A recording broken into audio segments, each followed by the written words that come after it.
sir আইতেছি এই গাড়িটা আমার বাইর করে লই আমি আইতেছি এখনই এই আপনার গৃহস্থের লই তো টিতে গেছিলাম হাসপাতাল গেছিলাম স্যার লেটেই গেছে এই স্যার এখনই আমি আইতেছি স্যার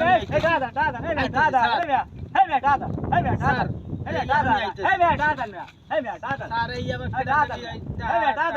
টাকা চাইতেছে দেখতেছি তুমি কিচ্ছে তো কিচ্ছে আছেন আপনি টাকাটা চান কি ভিক্ষুকের টাকা দেবেন না আপনাদের টাকা ভাই একসাথে ভিক্ষুকের টাকা দেওয়া নেওয়া হয় না আপনি খালি খালি তারিখ দেন ভিক্ষুকের টাকা চাই ভিক্ষুক টাকা তুমি হ্যাঁ টাকা মানে এরকম চাই মানে আগে হচ্ছে মিলেট টিলেট পরিয়া ইয়া হে টাকা চাই তুমি তো ডাইরেক্ট তুমি মনে হয় টাকা আমারটা থই গেছে এরকম টাকা চাইতেছে ওই 10টা এবার মিলিয়ে তো 10টা ঘরে দিচ্ছে না মিলিয়ে তো চাই টাকা দেন হাল টাকা দেন হাল টাকা দেন কেমন কথা টাকা